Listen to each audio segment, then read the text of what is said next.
the best thing you can do is have someone who's been through some growth stages in any business, literally. Rocky and I are dabbling in different businesses, but I bet you we could compare notes and be very similar.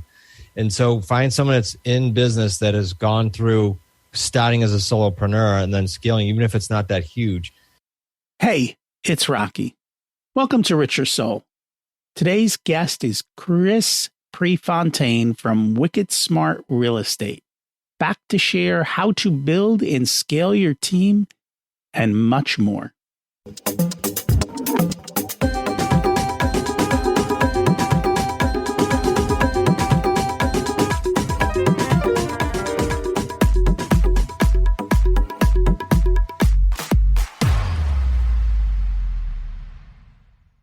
Imagine it's 12 months from now, and you've achieved your major life goals. How does it feel to be in the best shape of your life? To wake up energized, excited about the day? To have great relationships and friends who support you and propel you forward? How does it feel to have an excess of money, to be able to make the choices you want? To be fearless and open to trying new adventures? Imagine being connected to the universe and it providing everything you desire. It's possible over time, and your past does not dictate your future. The only thing holding you back from this vision is you. It's time to take control of our thoughts and use them to our advantage. Welcome to Richer Soul, where we achieve our dreams and create harmony to health, wealth, relationships, time, and spirituality. If you have not had a chance to listen to episodes 1 through 9, I encourage you to go back and listen to the framework behind Richer Soul and how to create the life of your dreams. You can also find all the show notes for this episode at richersoul.com. Today's quote is from Steve Jobs. Remembering that I'll be dead soon is the most important tool I've ever encountered to help me make the big choices in life. Almost everything, all external expectations, all pride, all fear of embarrassment or failure, these things just fall away in the face of death, leaving only what is truly important. Remembering that you are going to die is the best way I know to avoid the trap of thinking you have something to lose. Death is very likely the single best invention of life. We're going to chat more about this topic and much, much more. Before we continue, though, let's review last week's action step, which was to block out time for intentional stillness to think about whatever is on your mind. Put down the phones, take the time to do this. It's amazing what happens when you do. I hope you did it. If you did, I'd love to know how it went for you. Now, back to death. In the words of the late Bohemian preacher Miles Monroe, I believe the most valuable land in the world is the graveyard.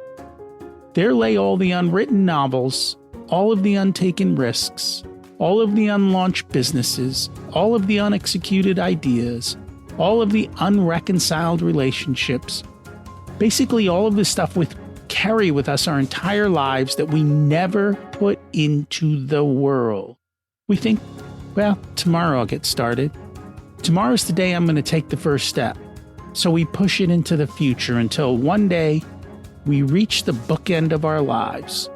And all of that value is buried in the ground, never to be seen by human eyes. Don't let that be you. Take the time to think about what you really want and then take the first step towards it. If you already do this, then go back and ask, do I still value the goals? And am I still on the right path? Before you die, make sure you teach the next generation your wisdom. That's what this podcast is all about. There are certain universal principles that apply in life and business. And for some of us, they are tied together. My daughter's part of my business. And my wife's my advisor. My son helps in different areas. The key principles of building wealth and how we do it are always talked about. How are we investing? How are we improving ourselves? How are we all rowing together? Too often I find people who are successful don't spend enough time on family life and share the principles that allowed them to achieve success. To me, the real inheritance is the education they get from you. so that your money becomes irrelevant to them. We're going to touch a little bit on real estate. The markets have been hot. Chris is back again on the podcast to talk about real estate and life and what we currently see. Check out his previous episode, number 240, to learn his in-depth ways of how he buys real estate with little to no money down. Chris Prefontaine is a 3-time best-selling author of Real Estate on Your Terms, The New Rules of Real Estate Investing, and Moneeka Sawyer's Real Estate Investing for Women. He's also the founder and CEO of Smart Real Estate Coach. Chris has been in real estate for almost 30 years. His experience ranges from constructing new homes in the 90s to owning a Realty Executive Franchise to running his own investments and coaching clients. Having been through several real estate cycles, Chris understands the challenges of this business and helps students to navigate through them. Let's meet Chris and learn a little more. Welcome back to Rich Your Soul, Chris Prefontaine. It's great to have you join us today. It is always good to be with you, hanging out, Rocky, and I'm glad you have me back. Thank you. And I'm excited to continue the conversation. So I was just reading one of your newsletters, and there was something that jumped out at me. It was the question, what do you think is the most valuable land in the world? Yeah, well, first of all, thanks for reading the email, right? I appreciate the viewers. Yeah, so here's why that struck me. And I forget, I should give credit to where I read it, but I forget whose book I read it in. But basically, it struck me in our Wicked Smart community because the answer is the graveyard, because so many people have these dreams, have these aspirations, have these goals, and literally they're going to wait until this happens or wait until that happens or wait until this thing changes. And it just never comes to fruition. And I look at what we're doing inside the Wicked Smart community. I think the nature of the tenure of my email was sort of along these lines. And I say, why not? Like, there's so many cool things. Our purpose as a company, like our written purpose, is to both from family and individual standpoint, help people create the life of their dreams. And we're literally doing it. And it's not an ego statement. We're taking people one at a time and we're helping them go full time or be better people or get around better people, all the above. And gosh, it's just so many people just don't do that. And I could go on and on with that, but I don't know if you had any deeper question on that, or is that plenty? I think the deeper question is what prevents people? Like, why don't they do it? Okay, no particular order in my brain. What goes immediately to me comes to me is one is fear, right? Fear of failure. I would think that's got to be in some people's minds. The second is they can, but I can't. So it's that imposter syndrome. I actually think that one might be a lot worse, but a lot easier to identify with for people. So yeah, they did that, but I can't because. And that's a scary one. And if you're listening and you ever say that about anything, please do like a trigger and catch yourself, because you can. And the biggest challenge is the space between our ears. And I say this personally, I'm not pointing fingers at any of the viewers, listeners, because when I went through the crash in 2008, one of my biggest challenges, as I look back, I didn't know it then, was me saying, I guess I screwed up. I guess I shouldn't be doing this. I guess. And I was making excuses on why I wouldn't be doing well in real estate. What a mistake that was. I wasted 4 years. So I had to get out of my own way. So I know it's everyone. It's not just me. And I think for a lot of people, they have to get out of their own way and take that first step and start taking action. And little by little, it starts to work out. And it is a struggle. We all look at the highlight reel and we look at the success, but we don't always look at what happened before the success. And at the end of the day, we're all going to die. The question is, are we going to die with regrets, right? Are we going to die leaving stuff on the table, or we're going to at least try? And even if we fail, I think we're much happier at the end saying, hey, at least I tried it all. Well, I couldn't agree more with the last part of what you just, the whole thing, but the last part of what you just said, I just want to make a quick comment on. When we push the envelope, we're kind of like grinding the axe, sparks are flying. When we're doing that, when we're trying, to use what you said, you got to learn something. Like, even if there's a challenge, even if you fail, you learn something big time. And as long as you look at it that way and you just reposition how you see things like that, then, like, we had a major, we get on the show here today and I said to you, wow, we had a lot of pivots today. Well, we had a major thing happen in our community on Sunday, yesterday, as of you and I filming this. And it took a lot of pivoting. But I said to my wife before we started with the decision process on what was dealt our way in the company, I said to her, I know it's going to be better. when we're all done, but I know it's not going to be easy for a day or two. So if you just look at it that way, you'll go, I'm going to try this. I'm going to go after it because something's going to come out of it. And that's true. When we see a problem or an obstacle, it is always a struggle and people try to run away from it. But as Ryan Holiday said in the book, the obstacle is the way. You push through it because that is going to make you stronger. It is going to get you what you want. And you've got to take that step forward. Absolutely. Anything else on that subject before we move on? Just a reminder, know that you can. If you're listening, you can. Just find a way and have someone help you, but you can. Find someone to help you. And I think that's kind of the next subject that I want to dig into, which is to build a team. When I did real estate, and I still do, I have a team of people. I don't want to do everything. And there's parts of the things that even though I can do, I prefer not to. And then there's parts that people can do so much better than me. And I know that there's parts that it's not that I would struggle, but because I don't want to do them, I won't do them. And so they won't get done, which causes another problem. So it's clearly important that we need to build a team. What advice do you have on building a team? Well, okay. So some fear comes into this too, right? I know this because, again, me personally, I remember fighting like literally my first, I think we have like 20 plus people now, plus our property companies. Let's just call it 25. I remember literally when it was back to me coming out of the crash going, okay, I can't put that person in place because, and the because usually was, oh, I can't afford that. And so the best thing you can do is have someone who's been through some growth stages in any business, literally. Rocky and I are dabbling in different businesses, but I bet you we could compare notes and be very similar. And so find someone that's in business that has gone through starting as a solopreneur and then scaling, even if it's not that huge. So I would start with that. And there's books and free information online too, right? But start with that. And because here's the next step.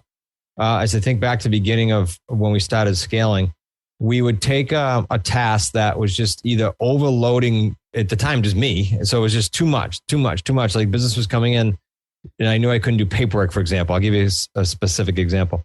So I hired an assistant, happened to be local, but now we do a lot of virtual, executive assistant. It was only 5 hours a week, Rocky, at first, 5 hours.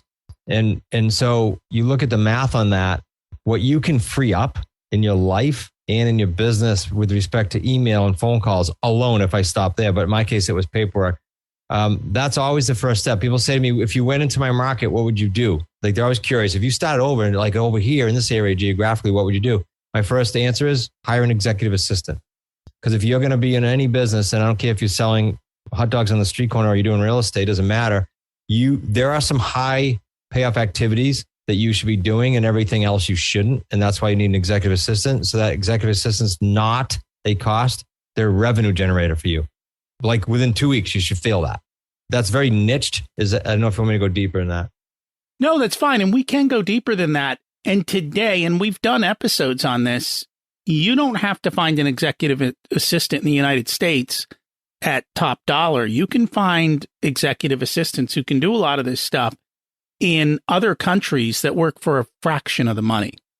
And I know a lot of the people that I work with in the real estate segment especially have done a lot of that. They've outsourced a lot of this, especially to the Philippines and other countries, and they're paying a fraction of the cost that they would pay here.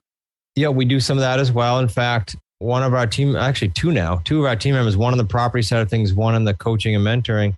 One has been with us 6 years, maybe a little bit more now, the longest actually out of all of our team. And we met her originally as a part-time virtual assistant through another company that outsourced a bunch of virtual assistants. That company ended up disbanding and partners were, doing different things, and that left a bunch of virtual assistants. So we actually hired her. And to this day, she's not only on our team, she's a very integral part of our team and an amazing team player. So that's the first person you should put on building a team, but who else should be part of a team? Okay, then it just becomes, because I know we probably have different businesses represented on your viewer list. I'll give you an example of another move that comes to mind because it's a big one for us, but it can relate to any business. So again, look at your workload. It could even be your next team member's workload and say, where are we busting at the seams? We can't do any more work in this area, or we're outsourcing this particular area of our business, and it's getting so expensive, we could justify hiring someone. So see if this makes sense. We had a company overseas doing a bunch of video edits. So we would shoot videos, my son and son-in-law and myself, and just, just regular flip camera back then, and then eventually get a little more sophisticated with a camera.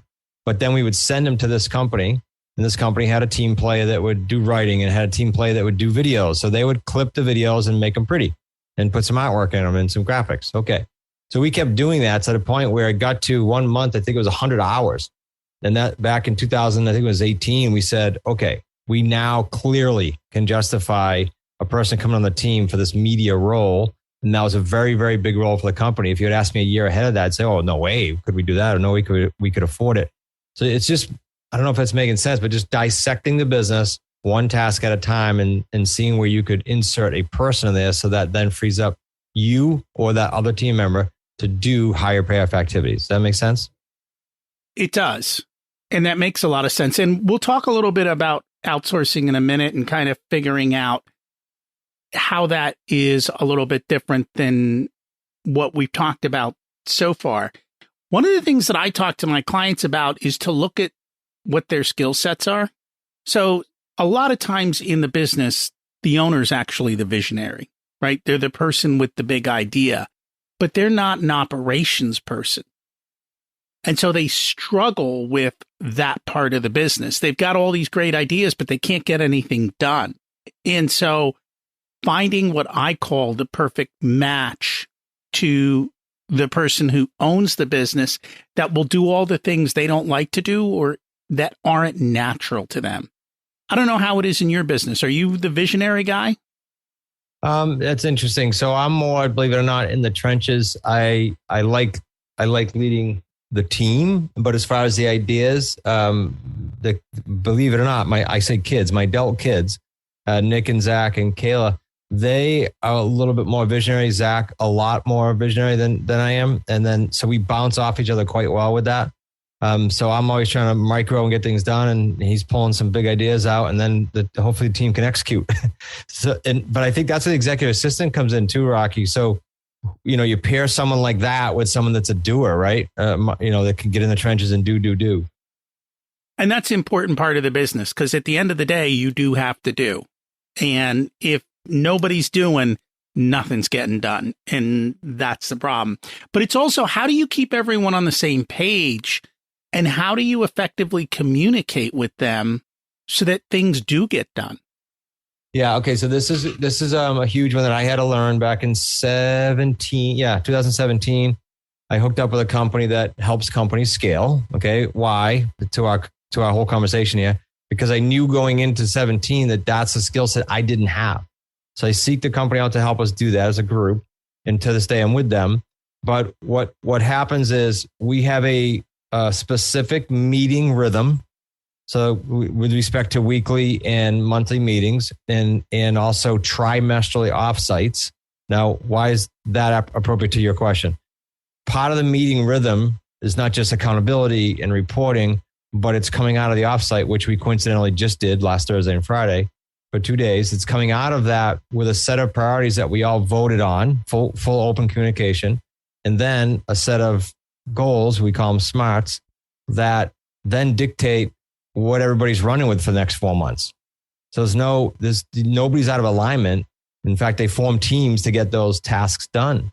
And then with the last thing is each team player has what they call for their role operationally, because that's more strategic, what I said. Operationally, they have what's called a big three. And their big three could go all year, could go just for the trimester, but that's what they own in their job. So I own revenue. It's my job as the founder and chairman. And it might be someone else's ownership role might be, I'm a head of, JV, joint venture relationships or whatever it might be. But that's how we communicate and make sure everybody's in sync. And you take the time to do it.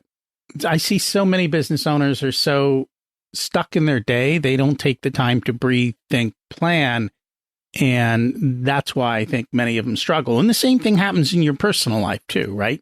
You have to take the time to set your goals, plan out what you want to achieve, and come up with who's going to do what and be responsible. Otherwise, it seems like nobody moves anywhere. Yeah, it's a hard one for a solopreneur. Again, I'm using me because of these relationships we're in right now, because I was like, okay, this is an area that I really, really suck in, or I get additional help. And so I would be the doer. I'd be grinding it out. And then I was taught back in 17, and I'm still learning to up level that. And that is to spend some, what we call a CEO day or a personal day. That's just for thinking and planning. It started with an hour, then it went to 3, then it went to a day. Now it's 2 days a week. For me personally, every team member is a little different, but it's magical when you do that and do it in the right format. There's a set of things you can go through on those days. You don't just sit and stare, but there are some things you can do for planning. And I have found if I go into my planning day with a list and knowing what I need to accomplish, it works much better. When I don't have any tasks on my list to do or things to work on, then I spend all my time trying to figure out what I should work on. So being organized going into the day is helpful for me. I don't know if you do something similar. Yeah, no, I do. And then on Sundays, and sometimes for me, it's a Saturday because unless the grandkids are over, I don't have any kids running around anymore. So on a Saturday or a Sunday, I'll look at the schedule for the week. I'll tweak any calendar items that need to be tweaked. I'll make a list of my personal needle movers for the week with respect to my role in the company and personal with my wife, Kim. And that way I'm super tuned in going into Monday. Like for us, Mondays is all meetings. So I want to make sure that Saturday or Sunday, I mentally know where I'm going for that particular week. Prepping ahead is always, always important, and taking the time to do it really helps. So we talked about building a team, but then you also mentioned outsourcing. So how do these two go together, and how do they differ? Good question. So that one of the scenarios I gave where we outsourced the media and then we brought it in house, I think the difference is, just in case someone's new to this, obviously for us where we are geographically, it's outsourcing with a 1099 person instead of payroll if they're part-time, or they have a service where they're helping other people do that and we're utilizing the services. But we're very careful, even if it's outsourced, Rocky, that they're one and the same in this respect, outsourced or team member, in that we hire and fire to our vision and to our values. That piece doesn't change. Like I don't even want a relationship with a subcontractor that doesn't align with our values. That would be awful. So we make sure that those are in line always. And then it usually lends itself to when they get towards full time, they're usually coming on our team. Like we just had a role that one of our students, so a lot of our people from our team come from our student database because we have such a cool, unique niche.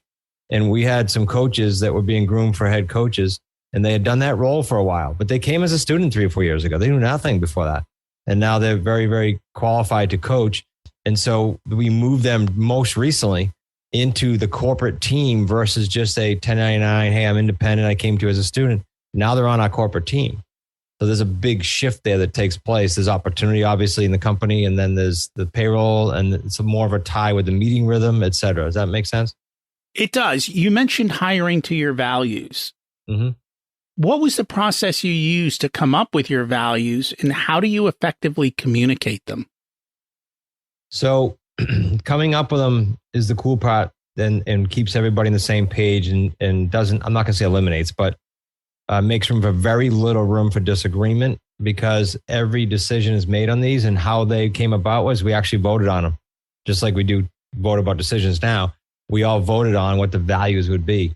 And so then when a decision comes up, it takes the personality out of it. You does this align with our values? If we have to ask someone, which is what happened today when I told you we were dealt a decision, if we have to ask someone to leave the community, a student or an employee, it's based usually on they're not in alignment with values, or something happened that caused them to be out of alignment with the values. And how we communicate them is we will speak about them at an event. We will have them on a sign at the event. We have a team member every single month in the monthly all hands meeting. Somebody volunteers to speak about one of the values and what it means to them and how it's affected them, and or they see it affecting the community. So every month we're revisiting the values, and someone's picking one to speak about. And it's 5 minutes at the beginning of a meeting, but it keeps them front and center always.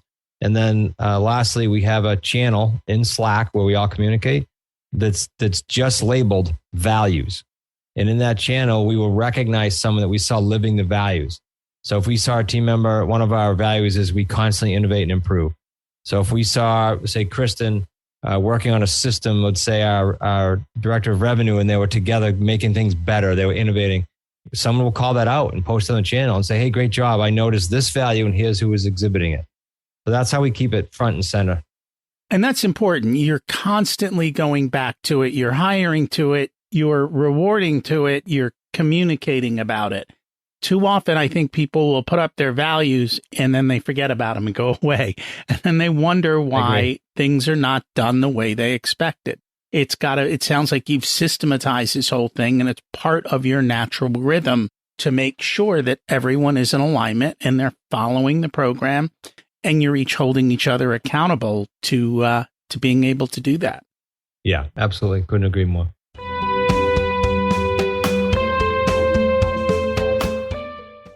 Today's episode is sponsored by Profit Answer Man Podcast.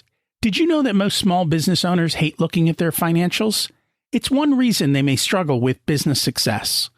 The Profit Answer Man podcast helps them ensure they are profitable and can pay their employees and weather the storms we all have to face. It's built on the Profit First methodology of pay yourself first.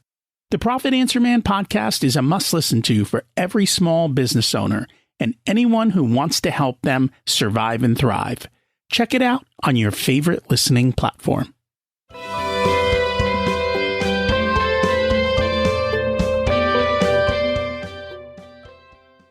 You mentioned that your kids are in your business, and I know that is a constant conversation that comes up from twofold.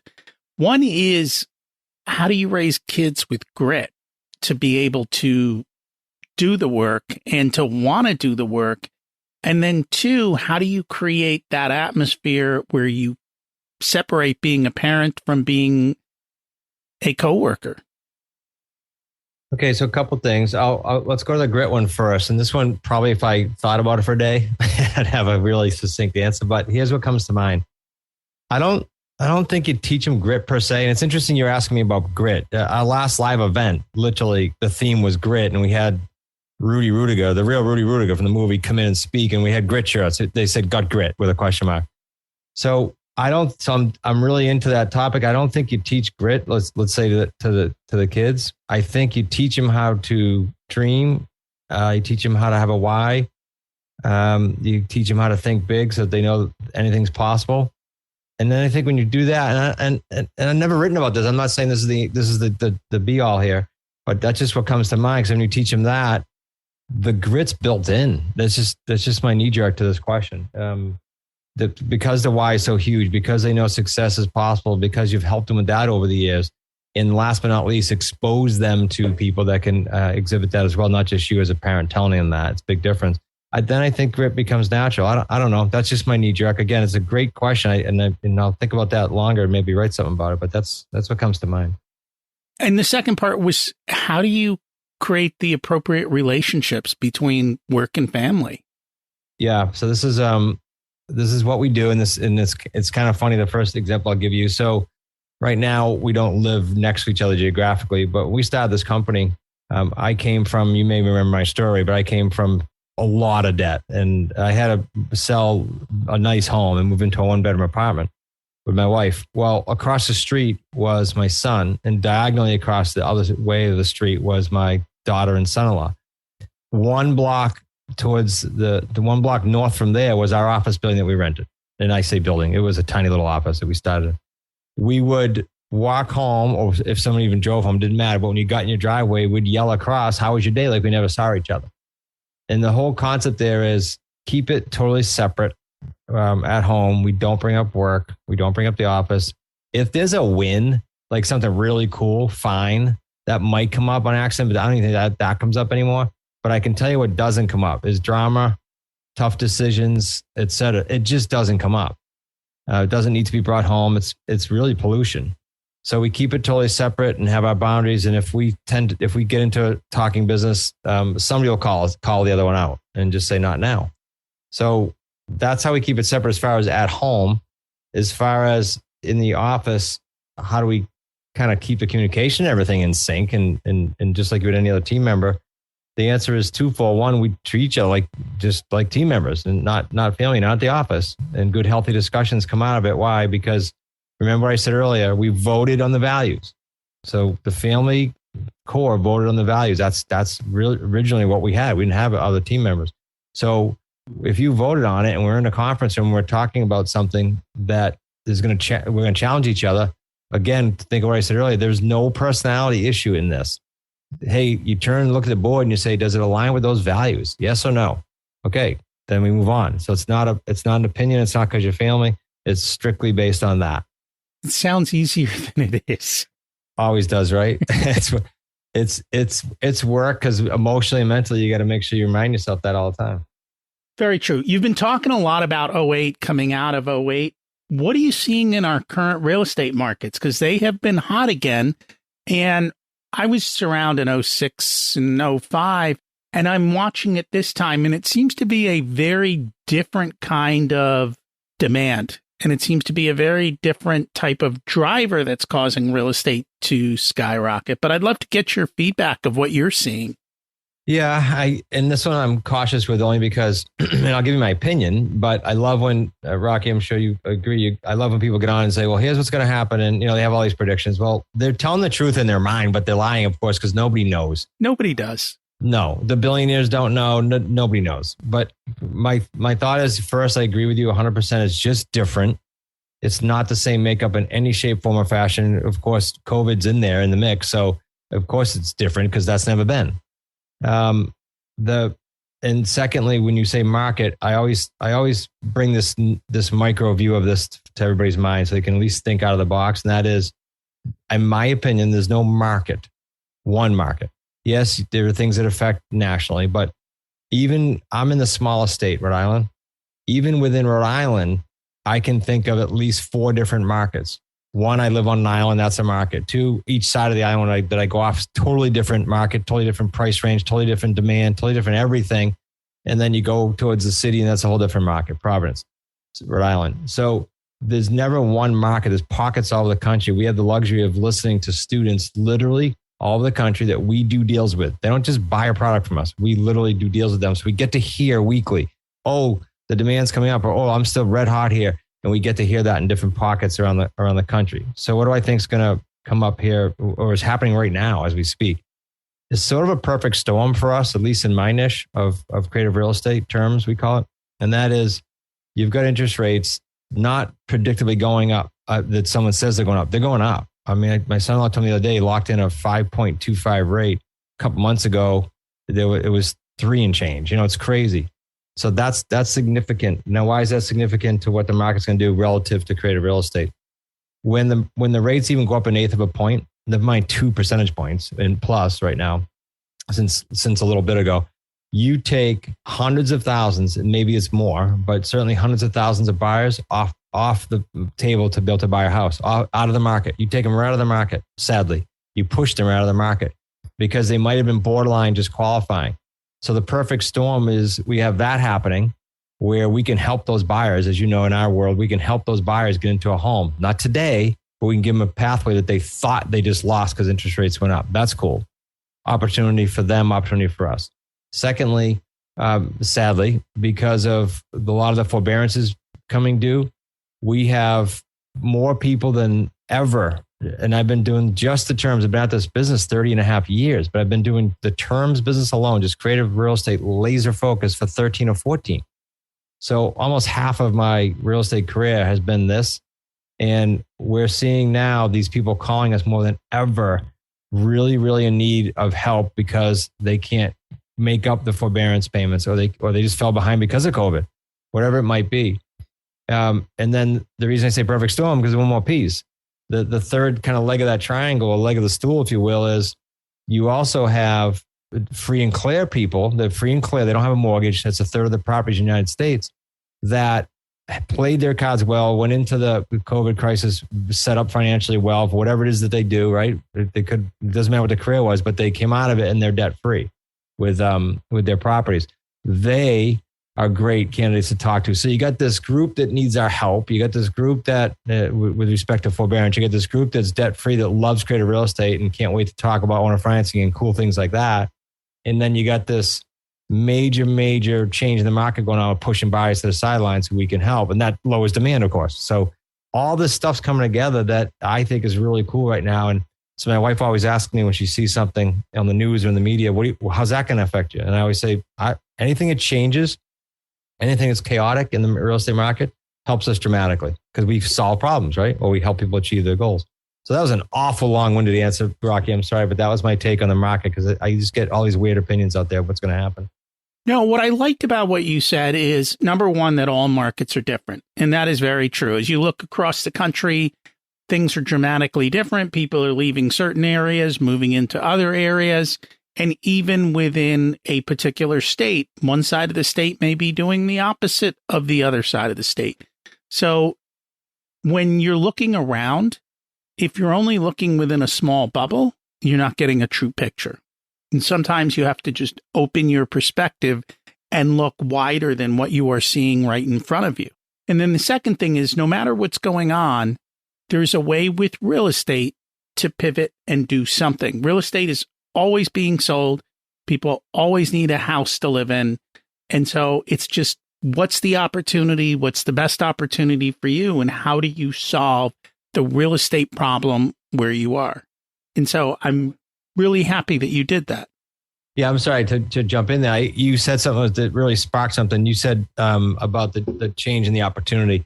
We said to our community recently, and it didn't come from me, it came from one of our students, and he said it brilliantly. He said, look, guys, this was on a conference call. We get together weekly with our students that are in our program. He said, look, guys, in March of 20, you all whine, and this is him again. I mean, he's kind of hard of the community. We're New England, we're blunt. He said, you all whine that in March of 20 that COVID was hitting, and I screamed from the rooftops and doubled down. We did, and everybody got more deals. But some people were whining. March of 21, well, the market's too hot. March 22, I don't know, the interest rate's going to go up. The market's a little hot over here. Like every year I can point to that. And you know what he said? And he's one of the more successful in our community. He said, listen, the market's not going to stop changing. People aren't going to stop having life challenges, divorce, death, or I'm debt free and I want to maximize for taxes. Whatever the thing is, those things don't change. We're not looking as investors for the conventional retail sale. That's not what we're looking for. We're looking to solve problems or help people achieve goals they couldn't otherwise achieve. So as the market changes, welcome it. Just figure out how to pivot and make deals in that particular market. And that's what it is. It's always pivoting and figuring it out. So now I know with what you do, which are the subject to deals, with interest rates going up, it would seem to me that it creates a better opportunity for more profit because there are all of these still lower rate interest properties out there that you can pick up. And does that now create a new, unique opportunity? Yes, additional opportunity inside the sub-2 niche, 100%. Because I think it was my son-in-law, Zach, said to me the other day, he said, did you realize all these people that are calling for help, like really some sad stories, but I'm happy we can help them because they would have lost their house and gone through foreclosure. He said, did you realize that all these loans that we're seeing primarily are like under 5, certainly, but a lot of them are under 4% interest rates. And some select are in the 3s. They just couldn't hang on to their house. Well, that's a huge opportunity to keep that property for 10, 20, 30 years versus we have all different ways we exit, but versus trying to exit sooner. I think that's what you're referring to. Is that what you're going with? It is. Yeah, because let's face it, if rates continue to go, and I've heard some people talk about 7 and 8%, whether it'll happen, I have no clue. But the point is if you can take a property that's got that 4% loan and now rates, I don't know what they'll be in the future, go up considerably, that to me seems like a tremendous opportunity. Yeah, I agree a million percent if that's such a way to do that. Yes, I love it. So real quick, we've been talking about subject to, but people may not know what that is. And if they haven't gone back and listened to the previous episode, can you just touch on what that is? Yeah, subject to simply means you're purchasing the property subject to the existing financing staying in place. So I buy Rocky's property. He can no longer afford it. He needs help. His loan's $150,000. I purchase it, but the loan stays in his name. I'm making payments on his behalf. And someday when it's cashed out, it'll come out of his name, but it stays on his name and gives him immediate debt relief. I just will tell you, scream loudly that make sure there's tens of thousands of these done every single week, if not months, certainly in the United States. Just make sure you align with an attorney that's what they do. Anything short of that would be like going to pick one, a criminal attorney to get a divorce or whatever. The point is align with the right person to do it, just like you would anything else. You need to protect yourself, and everyone needs to protect themselves in that particular situation and make sure that they are doing it correctly. So are there new unique opportunities you're seeing in the real estate market at the moment? Well, I mean, the one I told you about, the perfect storm, those categories I hit would be what I would consider on this question to be the unique piece of it. I think a lot of those are missed. Rocky, if I can just say this. So I did already mention each one of them, but I think a lot of them are missed. People say, like I said earlier, the whining about, I can't get many leads in this market, it's too hot. You know how many, you can buy a list of those free and clear owners I talked about. You can buy a list of out-of-state owners. That's a new opportunity because I'm seeing, at least in my area, in the entire Wicked Smart community, owners with second and third properties, a lot, of course not all, but a lot are saying, okay, yeah, I'm not going to have that anymore. And whether COVID caused them to think about it or whether they get sick, it doesn't matter. The fact is some people are selling off the second and or third homes. So that's an opportunity. There's a list. Absentee or out-of-state owners, buy it, talk to them. It's a tried and true list always. It just happens to be pretty fluent right now with all the changes going on. And I think we're also seeing a demographic shift where the baby boomers are getting older and older and their kids are not local to them anymore. And, as life changes and as they go into maybe assisted care or pass on, there's going to be a massive generational shift that's going to come on over the next few years or next few decades. I'm doing it right now. I love giving real examples. We relocated. My parents are 82. They do very well. They did very well. He's sold many businesses over his lifetime, and we moved them to a street, one street over from us in a different state than they ever lived in, so that they could be near family after all these years. I think that's a piece of what you're referring to, and that's going on right now. Exactly. And depending on the situation, there's all kinds of Medicaid rules, and depending on their personal wealth situation, there's a lot of different things to think about. And I know I'm not an expert in that space. I don't know that you are, but these are all the different things that you can look at and figure out to see what works best in your particular situation. Absolutely. And on that note, what comes to mind immediately is I'm going through some things now with my parents and my wife's mom that I didn't know. So I called the expert. Like I called the guy that has some policy with me. And I called another guy that I said, how does this work? Like it's all new territory to me. So my brain goes into, just like in real estate, if I need to know something, I hire a coach or I find someone that has that information online. But so I just want to tell everybody that I don't care what it is. You probably heard me and Rocky say 3 or 4 times now, this type of comment. I needed scaling. So I found a company that did it. Oh, I need to understand how, when these guys are aging, how can I help? So I call someone to help me. That's, if you approach everything with that, you're not reinventing the wheel. It's not brain science. No, it's true. There's a lot of things that we do in life that maybe we only do once or twice.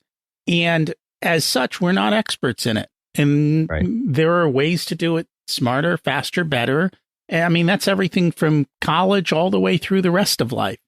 And there are people who play that game and play it well. And so sometimes it makes sense when you're making these large decisions to hire the expert to help you make the wiser decision. Absolutely. Anything that we didn't chat about that we should in the world of real estate? Well, since the hot thing is what we talked about, the market issues, I'll just again say the same thing we said, but a different way. And that is every market is perfect for you to start. Kim and I have a friend. She's a doctor. She has been telling us, Rocky, no exaggeration, for about 6 years now. I remember being at lunch with her about 6 years ago. I'm waiting for the market to slow down. 6 years ago. The amount of money she could have made just doing what I do, never mind whatever else she wants to do, is just ridiculous that she left it on the table because she's still to this day waiting for the market to slow down. Instead of waiting for the market to slow down, go learn how to structure deals inside of any market. And you and I both alluded to this. And you'll profit, you'll have fun, you'll create the lifestyle of your dreams, period. And that's what I love about real estate. You can leverage easily without much risk. And at the end of the day, everybody needs a place to live. So there's a built-in market. Everybody's buying and selling houses every single day. So you don't have to create the need per se. It makes it a lot easier. Right.